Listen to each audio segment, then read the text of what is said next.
The most mysterious and sinister alchemist family, the Persirad family. These lunatics once unleashed terrifying biochemical disasters upon the land, all in their pursuit of understanding the laws of the universe and achieving divinity. Their experiments brought nothing but suffering and chaos to the people. Repulsive monsters wreaked havoc and tortured the innocent souls of the land. However, 300 years ago, this family suddenly fell into decline for unknown reasons.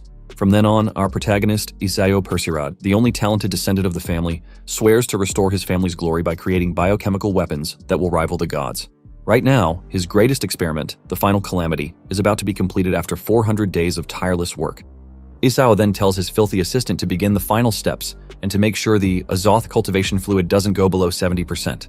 The rat known as Cheese gets pissed off when our boy calls him a filthy rodent. After that, he goes to check the readings of the experiment, and he also confirms that all vital signs are stable. As they begin to add minerals to remove impurities in the test subject, the purity of the azoth also drops in the process. The second material they add is white mercury, and it causes the azoth purity to drop down to 85%. Next, they add yellow salt to reshape the test subject's soul, further dropping the purity of azoth as well. After that, Isao tells his assistant to completely drain the azoth waste fluid and prepare to open the tank. Cheese goes ahead to pull a lever, which closes the safety valve and opens the tank. A vile fume fills the air as the tank slowly opens up. Our sinister MC begins celebrating the completion of his terrifying and greatest experiment. From the blueprint in his hands, we see that this creature looks like a demon with long legs and arms. At that moment, Isao orders his new creation to go forth and conquer the world for him. Suddenly, we see a creature with human legs in the tank, and it is revealed to be a fully fleshed out human girl. Upon seeing this, Isao freaks out, wondering what the hell he's even looking at. As he decides to go closer, Cheese warns him that direct contact with the test subject isn't in line with safety protocols. However, our boy ignores the rat, telling him to shut up. He gets closer to the girl and wonders if this form is just a disguise that the final calamity is using. Looking closer, he assumes that the final calamity is using these human features as energy sacs. However, after closer observation, he realizes that they are like the features of an ordinary human. Isao falls into despair because he can't see the left arm of the Angel of Extinction, which he transplanted into the test subject. Even the Emerald Empress's sad eye can't be found no matter how much he looks. He then checks for the heart he implanted as well, but he can hear the sound of blood being pumped. Suddenly, the ominous eyes of his test subject spark open. At that moment, Cheese warns his master to be careful, but Isao is too slow to realize what's happening. In mere seconds, final calamity begins to suck the blood out of our boy's neck. On the other hand, Cheese decides it's time for him to inherit the legacy of the Persirad family and has even prepared an epitaph for his master. However, Isao swears to show him a world of pain soon, which the filthy rat finds quite cruel. It turns out that our boy was quick enough to use experimental fire slug blood to save himself. A great alchemist like him could never be killed by his own experiment, and thanks to the liquid soul extract he implanted, the creature can't hurt him. For some reason, Cheese doesn't remember ever adding his liquid soul extract to Final Calamity. Back then, the filthy rodent was drunk, while his master told him to add the soul extract. As Isao leaves, Cheese gets a stupid idea to add the liquid to his cup of wine, and he goes ahead to do just that. Remembering what he did, he realizes that his life is over. Isao then orders his experiment to get off and behave herself. Suddenly, she gets very close to his face, making him feel uneasy. He then asks the girl what she's doing, and she suddenly decides to taste his flesh. Our boy is thrown into a state of panic as his experiment enjoys how he tastes. In order for things not to get worse, he pushes her off quickly and tells his filthy assistant to bring a purification spray. After that, he presses a button on the console, which locks Final Calamity back in her tank. The girl then tries to speak to her master as if begging to be released. Isao then douses himself with the purification spray to remove any forms of contamination. At that moment, he suddenly recalls that Final Calamity looks like another girl he knows. As he rushes off to search through documents in a cabinet, Cheese wonders what his master could be looking for. Our boy then finds a document containing the original body plans for Final Calamity. Looking closer, he confirms that the woman there is the original test subject for his experiment. Cheese recalls that they saved her a year ago, and at the time, she didn't have her arms and legs. However, he wonders why the woman now has blonde hair instead of purple hair. Not only that, but her personality has also changed. 1 year ago, there were a lot of people gathered in the Golden City White Queen Bank. In the vents of the bank, we see a timer counting down, and when it goes to 0, a vile gas is released into the atmosphere. Meanwhile, our boy and his assistant are in the bathroom. Cheese notes that their dragon spider toxin should have been released already. After that, they bring out their weapons from their bags and get ready to wreak havoc. Back at the bank, we see that everyone there has passed out due to the toxic fumes. As our boy walks in, the guard struggles to get up while yelling at them for trying to rob the bank, but Isao isn't interested in anything he's saying, so he shoots the guard with his toxic gun. The green liquid instantly transforms the guard into a green blob, and our boy admits that he looks much better like that. Meanwhile, a mother and her child beg for their lives as Cheese approaches them. Being a filthy rodent, He snatches the candy from the child, causing the innocent boy to cry his heart out. After that, they bring out the closed sign for the bank and tightly lock the doors. Cheese then starts to melt the whole place with his laser gun. On the other hand, Isao sets an explosive on the bank's safe. Once it explodes, they walk into the vault filled with tons of cash. They both celebrate a job well done because they've made it big with this robbery. Moments later, they sing their hearts out while walking through the rooftops of the city. Their speakers are loud with music as they happily move with bags of cash. As Isao acknowledges his perfect heist, Cheese proposes that they head to a bar to splurge their cash and celebrate. However, our boy tells him not to try it because they have to use every penny for the final Calamity experiment. If the experiment is successful, the entire city will be theirs, and the Percherod family will have its glory restored. Once that is completed, the MC will allow his assistant to do whatever he wants.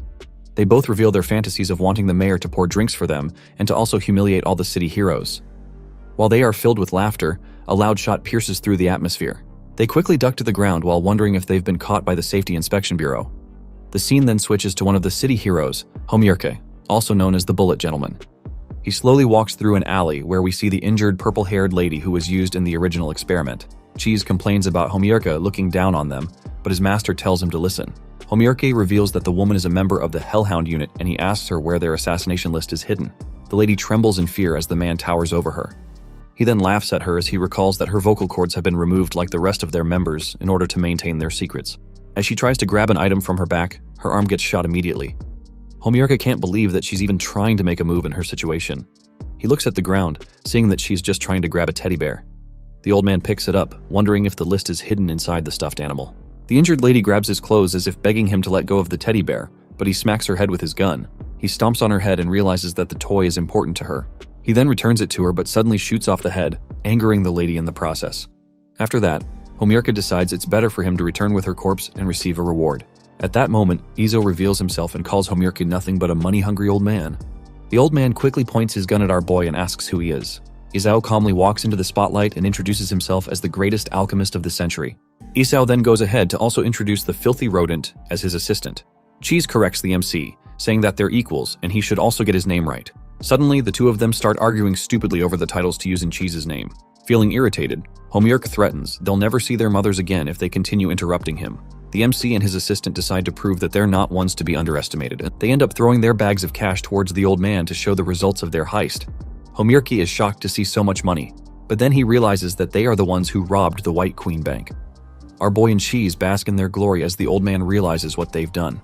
Homurke calls them low-level rookies who lack self-worth because they feel the need to brag about their crimes. Although he doesn't usually kill useless rookies, he decides to make an exception for them. Surprisingly, Isao kindly asks him to shoot so he can experience the skills of the Bullet Gentleman.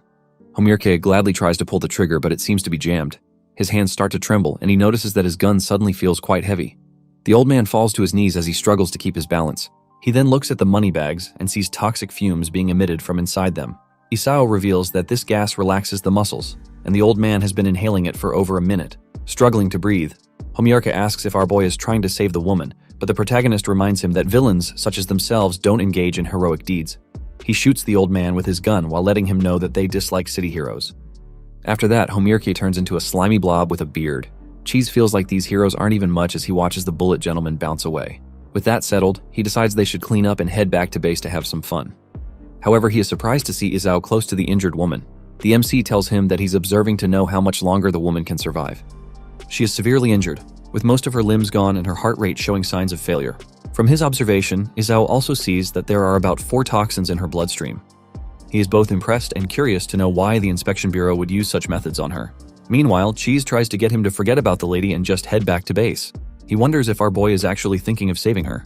However, Isao feels insulted by his words because he sees himself as the most evil villain in the city.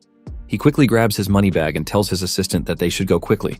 Suddenly, he notices the injured woman crawling and struggling to move despite her many injuries. He tries to force himself not to pay any attention to her because it has nothing to do with him. Suddenly, lightning flashes through the sky as a heavy storm begins. The heavy rain washes through the city's trash. Isao says it'll also wash through the city's sins and blood, leaving everything forgotten. In the middle of the heavy rain, we see the injured lady still struggling to grab her torn-up teddy bear. As she crawls closer, she manages to grab it, and it gives her a bit of relief and joy. With this, she closes her eyes and happily embraces death. Suddenly, we see Isao returning to help the woman. The scene switches to the Nightmare's Nest operating room, where Cheese asks his boss if he knows what they're doing. Isao then tells him that they're simply performing an operation, but Cheese, feeling enraged, points out that they're trying to save a life. The filthy rodent wonders if his master has forgotten his goal, but Isao lets him know that he still plans to restore his family's glory. But in order to do that, they need to create Final Calamity, a bioweapon capable of destroying the world. The host subject needs to acquire all negative emotions like hate and despair, but the most important thing is that it also needs to have a trace of pure goodness deep in its soul. The protagonist says their last experiments failed because of the lack of this final piece, and the injured lady just happens to meet all these conditions. Regardless, Cheese fears the lady might die soon. Because of this, Isao tells him that they need to conduct their experiment immediately. He orders his assistant to prepare the transplant materials while he prepares the blood of the cocoon of despair. After that, we see the different demonic body parts that our boy was searching for when his experiment stepped out of its tank. With all their materials ready, they begin to create the bioweapon. Isao looks back at the picture of the experimental subject and turns over to the tank, seeing how much different she looks now. He decides to begin routine observation, cultivation, and testing the next day. When Cheese asks what he'll do if the experiment is a failure, Isao replies by saying that they'll dispose of her. Our boy vows not to keep a failure by his side. The scene switches to his room where we see different gas masks he uses and also some documents on his table. Isao lies on his bed to get a good night's rest, but the memory of his experiment tasting his flesh causes him to toss and turn. Eventually, he sits up, wondering why he's finding it so hard to sleep. After thinking for a bit, he decides to head to the lab to make sure that his test subject is still in the tank. He gets there and sees her, sadly sitting in her loneliness. However, he notices that she's trembling for some reason. He wonders if she has fears of sleeping alone at night, but he decides to brush it off since she's just an experimental subject. As he walks away, he finds it hard to shake off the sight of her trembling face. Isao lets out a heavy sigh and presses a button to open the tank. He then tells her to come out so he can give her a nice place to sleep. Our boy takes Final Calamity down to his high-risk observation area. There, we see one of his experiments, a savage dragon, raging around and waiting for the right moment to kill the MC. There's also another experiment known as Abyssal Eye that threatens to exile and torment our boy's soul. Meanwhile, Isao tells Final Calamity that she won't be scared if she stays between the two raging beasts. He then puts her in a large cage between them, but she seems even more terrified. Our boy then leaves his mad experiments to head back to sleep. Moments later, he gets back to his room feeling glad that Final Calamity won't be lonely again. After that, he plops himself on the bed to get some good sleep. Back at the high-risk zone, the dragon asks the Abyssal Eye why a human girl is being put with them. The Abyssal Eye then recalls the MC calling her the Final Calamity. The savage dragon laughs at his words, doubting that a small lady like that could actually be the terrifying Final Calamity. The experiments can't believe that our boy ended up with a human this time after his many failed experiments. Suddenly, the girl starts making loud noises while struggling to get out of her cage. The dragon tells her not to bother breaking out because of how strong the cage is. Even the Abyssal Eye's strong penetration magic can't even put a dent in the glass wall. Suddenly, Final Calamity calms herself and transforms one of her arms into the demonic implant that our boy used. The other two experiments are bewildered as they recognize the arm immediately. After that, the girl uses her arm to heat up the glass, causing it to start cracking. Looking at this, the savage dragon wonders what kind of trick she's using. Eventually, the glass completely melts, and Final Calamity is free. She looks surprised to see the melting glass and gives her demonic arm a weird look. Meanwhile, the savage dragon and the Abyssal Eye are completely blown away by this. The dragon suddenly becomes humble and begs the girl to also help him melt his cage. The Abyssal Eye offers to be her pet if she also helps him out as well. The scene switches to the MC and his assistant who are peacefully sleeping. Suddenly, a loud alarm causes Isao to wake up. Seeing that the white crystal walls in the high-risk zone have been breached, he moves quickly to suppress his wild experiments before anything worse happens. Isao and his assistant quickly take an elevator down to the high-risk experimental zone. From the readings, Cheese tells our boy that the subjects that escaped are the dragon and the Abyssal Eye, but he also mentions that the third breach is an empty room. Upon hearing this, our boy realizes what he has done. He snatches the tab from the rat's hand and sees how the crystal wall has melted. Isao becomes very excited to see that Final Calamity manifested the transplanted arm. At the same time, Cheese demands to know how she got there in the first place. They finally arrive in the observation area, only to see the dragon and the Abyssal Eye wreaking havoc everywhere. Isao readies his weapon and lets the creatures know that they've had enough fun. The dragon and Abyssal Eye glare at him with eyes full of rage. The dragon then threatens to show our boy the consequences of keeping him locked up for so long. Instantly, Cheese whips out his laser gun and blasts the beast. Suddenly, the dragon's face is engulfed in a yellow smoke, and he wonders what they've shot him with. Isao then tells him that it's a grenade filled with over 200 spider eggs. He believes that the dragon should already know what dragon spiders are. The savage dragon quickly panics because these spiders are parasites that feed off dragonkind, dooming whichever host they find. Meanwhile, the Abyssal Eye decides to disintegrate our boy while he's distracted by the dragon. At that moment, the MC throws a grenade into the air. Before the devilish abyssal eye can react, the grenade unleashes a blinding light at it. The creature falls to the ground in pain and curses our boy for blinding its eyes. After that, our boy gives his experiments to get back in their cages while he's still being nice. However, the dragon says they'll never surrender because they have final calamity on their side. The creatures refer to her as their big sister and tell Isao that he has no chance against her. The protagonist wonders who exactly this big sister is. Suddenly, he sees final calamity standing between the other experiments. He realizes that if she also loses control, then there's going to be a huge problem. The dragon quickly mocks him for showing fear at that moment. He then tells Final Calamity to avenge them by dealing with the alchemist who locked them up for so long. With a dead expression on her face, Final Calamity slowly approaches our boy. The rat panics and asks Isao if he doesn't have an emergency protocol to subdue Final Calamity. Sadly, the MC points out that there's no protocol that can subdue it by 100%. Suddenly, she dashes towards him in the blink of an eye, causing our boy to panic. As Final Calamity throws herself at Isao, Cheese fears that the worst has happened. On the other hand, the savage dragon tells our boy to beg for mercy, and he'll consider telling his big sister to spare his life. He threatens that Final Calamity will end his life if he delays any longer. To their great surprise, they see the girl getting a taste of our boy once again. Isao struggles to push her off, and then asks if she's done, but she makes weird sounds that no one understands. The MC understands what she's trying to say and offers to move her to a better place to sleep, but he tells her to stop licking him like a dog. Meanwhile, the other experiments wonder why she didn't melt the protagonist the way she melted the white crystal walls. With an ominous look, Isao wonders how to deal with the two foolish experiments that caused his sleep to be disturbed. After settling things there, he heads back up the elevator with Final Calamity. She starts messing around with the buttons, and they tell her to stop. Back in the high-risk zone, the savage dragon complains about his ridiculous confinement suit because it affects his image as a dragon. On the other hand, the abyssal eye is suffering eternal torture with a bunch of onions in his own cage. The scene then switches to a water tank, where we see a 9-headed Hydra hatchling. The creature suddenly wakes up and is terrified to see Final Calamity staring creepily at it. She seems to be quite fascinated by the creature. Meanwhile, Isao wonders where he'll keep the girl so that she can sleep. Cheese then proposes that he should keep her in his room, but he gets angry at him for suggesting something like that. Cheese explains that Final Calamity only feels close to Isao, and it'll be the safest if he keeps her by his side. While our boy boasts about having a strong affinity for the girl, his assistant reveals that he actually drank the soul extract instead of putting it into the cultivation tank. Isao flips out on him, and the rodent explains that it's our boy's fault for giving it to him when he was drunk. While Final Calamity admires the creatures in the water tank, Isao strangles his assistant for messing up with their last insurance. Suddenly, she dives into the tank and grabs the Hydra. They try running away from her, but she's too interested in playing with them. Isao approaches her and orders her to get out quickly, but she completely ignores him, causing him to become more furious. Seeing that he's not listening to her, Isao tries to drag her out with force. The girl panics as her body gets dragged out of the tank, and the force sends our boy crashing to the ground. She ends up landing on his face, and he tells her to get off because she's too heavy. Meanwhile, his filthy assistant just laughs at him. After that, Isao orders the Calamity Girl to never enter Xiaoju's water tank again. Cheese then leaves him to handle the girl while he heads off to sleep. He advises her boy to be gentle with the girl, or something terrible could happen. However, the MC only sees her as an experimental subject, and not as a soft girl. Suddenly, she starts sneezing, hinting at the fact that she may have caught a cold. Seeing how innocent and filthy she looks, Isao decides to let her have a bath first. They head to the bathroom, where the bathtub is filled with warm water for the girl's bath. Our boy starts scanning her while he tells her not to touch anything. After 3 scans, he confirms that there are no pathogens on the girl's body. Despite that, he definitely doesn't want a test subject using his bathtub. He then tells her to bathe herself once he leaves, but she seems confused by his words. Isao gets more frustrated and repeats himself slowly this time, gesturing for her to take off her clothes and enter the bath as he leaves. Luckily, she manages to understand this time around. Suddenly, she starts taking off her clothes, causing our boy to freak out. He feels quite embarrassed, but he recalls that his test subjects don't have genders. However, our boy faints as soon as he glances at her. After a while, we see him helping the Calamity Girl with a shower while he wears thick, dark shades to protect his eyes. Meanwhile, she's having fun in the water. Isao then gets some shampoo and starts washing her hair. He tells her not to open her eyes so that the shampoo doesn't hurt her. After that, he tells her to tilt her head so he can rinse her off.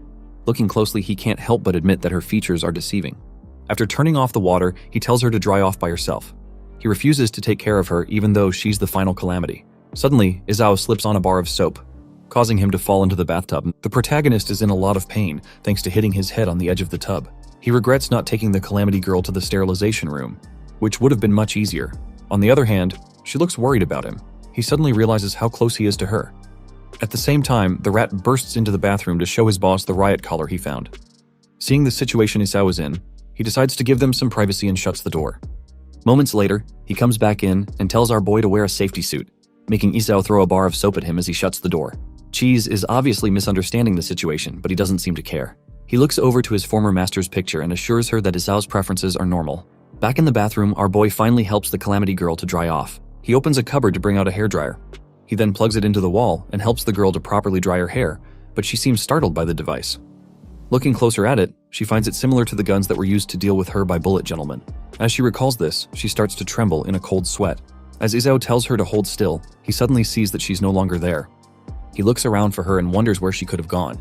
He then sees her shadow behind the curtain, trembling in fear. Isao is getting more impatient and doesn't understand what the girl could be doing now. As he swipes the curtain open, he tells her to stop messing around, but the Calamity Girl is frightened down to her bones and shaking. The MC wonders what he could have done to make her so scared. He then realizes that it's because of the hairdryer.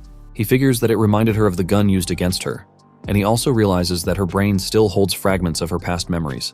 After letting out a heavy sigh, he calls out to his test subject, and she looks up at him. She sees him holding the hairdryer, and the fear returns. She holds down her head and continues shaking like a scared dog. However, Isao then puts on the device, causing the hot air to start blowing out. The Calamity Girl looks up and sees our boy's hair being blown out. As he starts making funny faces with it, the girl's expression shifts from despair to calmness and joy. Moments later, we see her with the hairdryer, happily playing with it. 20 minutes later, she's still playing with it, and Isao regrets ever showing her that it's not harmful. With his patience growing thinner, he snatches the hairdryer and lets her know that this isn't why she was created.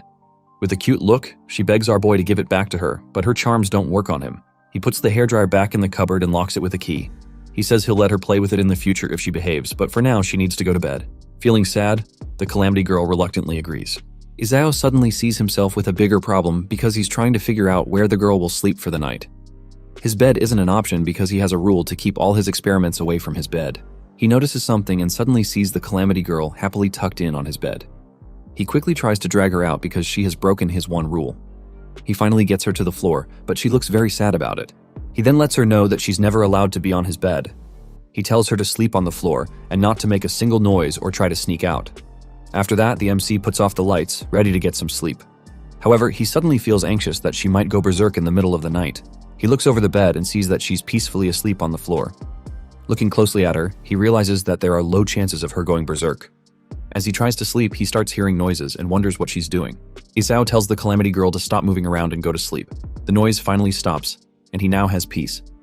In mere seconds, the noise comes back again, and he's fed up. Just as he starts yelling at her, he sees the girl shivering severely. She seems to be in a lot of pain because of the cold, which is preventing her from getting a peaceful sleep. Meanwhile, in Cheese's room, the filthy rat is sleeping peacefully while clutching a magazine. Our protagonist comes in and finds his assistant's tastes quite disgusting. He tries to wake up the rodent, but the guy is sleeping soundly without a bother in the world. Suddenly, our boy gets an evil idea. Moments later, he brings out a stench bug and uses it to attract Cheese's attention. The bug then sprays its foul stench on the rat. The next moment, we see him throwing up because of the horrible smell. While he yells at our boy, Isao tells him that he deserves it for dumping all the trouble on him. The protagonist then asks if he has an extra blanket, and Cheese figures it's for the disaster girl. He starts teasing our boy, but the MC says he needs to keep her in good condition so that he can run tests on her. Cheese points out that he has more than enough bedding, but our boy tells him that he already has a plan for each set of his bedding. The Ouroboros set is for Monday and Sunday, while the alchemical symbols set is used on Tuesday and Wednesday. On Thursday, he uses a solid purple set, and on Friday, he whips out the Jack of Hearts bedding. As he continues explaining, Cheese tells him to stop because he already knows the rest of it. Due to this, Isao makes it clear that he doesn't have a spare blanket for the girl. Cheese then suggests that he should give the disaster girl a blanket with her own design, and Isao is blown away by his logic. The protagonist explains that the girl hasn't passed the test to be referred to as disaster girl, but it doesn't change the fact that Cheese has only one blanket. Isao wonders why a rat like him even needs a blanket in the first place. With no other choice, he heads to the compartments where each of his beddings is being kept. After letting out a sigh of regret, he takes out the bedding from the Saturday compartment. He heads back to his room and spreads it out for the girl, telling her to treat the blanket with care. After that, she tucks herself in and peacefully falls asleep. Meanwhile, the MC thinks of fitting her with an anti-riot collar, but right now, he's too tired to keep thinking. In the middle of the night, we suddenly see the disaster girl standing beside her master's bed. The next morning, we see a crow holding a clock. The bird drops the clock into a skull and starts acting as an alarm, yelling for Isao to wake up. Our boy regrets not turning off the alarm because he barely got enough sleep last night. He suddenly sees a hand on him and wonders what the hell is going on. The Calamity Girl breathes warm air on his ear, and he realizes this could only be one person. The MC loses his mind while wondering when she even crawled into his bed. Meanwhile, the disaster girl looks like she's having the most peaceful sleep she's ever had. Looking at how relaxed she is, Isao sees no signs of the disaster girl he even created. At that moment, Cheese bursts in, asking how his master slept, but our boy quickly covers the bed before the rat gets the wrong idea. Cheese flips out when Isao says he doesn't know where the girl is because it'll be bad if she sneaks into the high-risk zone again. The MC tells him to head over to the monitoring room first, and that he'll catch up later. As Cheese is about to leave, something catches his attention. He notices Isao covering something, and there are weird movements beneath his blanket. He points out that the blanket is moving, but our boy denies it immediately. Isao's cover is blown as the disaster girl forces her way out so she can breathe. While she catches her breath, the MC tells Cheese that she snuck up to his bed in the middle of the night. Cheese reads the situation the wrong way and tells our boy that he won't mock him for his relationship. While he teases our boy, Isao sprays him with a stench bug extract. While the rat struggles to breathe, the protagonist tells him to get ready to test the disaster girl. The scene switches to the data collection room, where Cheese tells the girl to stay still so he can get an accurate reading of her height. He then measures her to be at 171 centimeters. After that, he mocks his master for being shorter, saying he'll need to be on his tiptoes to kiss her. They move on to weight measurement, and Isao is shocked to see how light she is. After that, they move on to test her lungs, and the MC tells her to take a deep breath first. He demonstrates how she should do it, and then tells her to blow into a tube. As he does it, she gets excited to see the gauge moving. Isao goes ahead to give her the tube, then she takes a really deep breath, but instead of blowing into the tube, she's holding her breath. Our boy is flustered as she grabs his face and gets ready to blow into his mouth. Isao tells her to stop, but she goes ahead with it, and they end up knocking over things on the table. With his horrible timing, Cheese walks in to know if they're done with the test, only to see our boy begging to be saved. The disaster girl is happy to be done, but she's confused when she sees that the gauge didn't move. Meanwhile, the protagonist goes to wash out his mouth, while his assistant laughs at him for getting kissed by a test subject. Isao tells him that he's talking too much and he should shut up. He blasts the rodent with water when he gets asked if the kiss was sweet. After that, our boy orders his assistant to handle the rest of the tests. Next up, they go ahead to test her flexibility and see that it's within a normal human range. Her lower body power and grip strength also fall within the normal range of a human. Looking at the results, there's no difference between her and a regular human, but Cheese suspects it's because she hasn't gone into combat mode. Isao then decides it's time for her to go into combat mode. His evil plan is to lock her in a room with the most ruthless experiment they have. Cheese flips out on the protagonist for wanting to use a very dangerous experiment for the test. He proposes they start with the weakest experiment, which is a bunny, and work their way up from there. However, Isao points out that the lab mice are the weakest test subjects. Cheese snatches his brethren, but our boy tells him that he's still of a different species than the other rodents. After that, the MC asks if a low-risk creature can really trigger the disaster girl's fighting instincts. Suddenly, she snatches it from him, and Cheese laughs at our boy for mocking his idea. Nevertheless, Isao is more eager to know how she'd handle herself in a crowded area. It turns out that the girl is cuddling the rabbit because she finds it cute. Upon seeing this, our MC loses all hope. With no other choice, he brings out a vial from his jacket and injects the rabbit with it. He tells his assistant that it's an evolution serum that'll increase the creature's mutation speed. Suddenly, the rabbit's eyes grow wide and the painful mutation begins. From a cute rabbit, it becomes a terrifying, ominous creature. The disaster girl is confused as the demonic rabbit stands tall above her. On the other hand, Isao believes that only a creature of this level can awaken the girl's combat instincts. He decides to name it the Super Savage Rabbit Beast No. 1. The beast breathes out like a steam train and slams its fists together, ready to fight. While our protagonist cheers on the fight, Cheese worries that he may have gone too far. The giant rabbit beast dashes toward the disaster girl, ready to pummel her. At that moment, Cheese decides to bet on whether she'll dodge the fist or take it head on. He places his wager on her dodging it, while our boy believes she'll take it head on. After that, we see the beast smashing the ground with an overwhelming force. Isao and his assistant are freaked out when they see the damage, but they wonder where the girl suddenly disappeared to. The rabbit notices something moving inside its fur, which makes it quite anxious. Suddenly, the disaster girl pops out of the beast's fur, and the rabbit falls to the ground. She then starts cuddling it, leaving the beast even more confused. Meanwhile, our alchemists are completely disappointed with the results. After that, they head down into the ultra-high-risk restricted zone. Cheese tries to warn the MC again, saying the girl might die because of this. Nevertheless, Isao believes she'll just be another failure if she ends up dying. They finally arrive in the containment area for the ultra-high-risk subject 0. The alchemists put on their gas masks, and Cheese gives the protagonist one last chance to back out because this could make them lose everything. But our boy is determined to turn the girl into the true final calamity. Considering how many times Isao has failed, he needs this to be successful. The girl then starts patting his head as if understanding the frustration of her master. He grabs her hand and lets her know that she doesn't have the right to pity him. He then warns her about being killed if she doesn't unleash her true nature during the fight. Cheese, being a nuisance, comes and tells the MC that the girl will make a good mascot for their organization. As the scene switches, we see another girl playing with a doll that looks like Isao. Her name is Lucille, also known as the Dark Plague Beast, and she is the ultra-high-risk experiment. She hears a familiar voice calling her name, then turns around and sees Isao, who has come to see her. Lucille rushes down to the bottom of the cage, feeling really excited that her creator has come to see her. However, the protagonist tells her she's no longer the strongest experiment because he has finally created the final calamity. Upon hearing this, she rages out, refusing to believe that another experiment is stronger than her,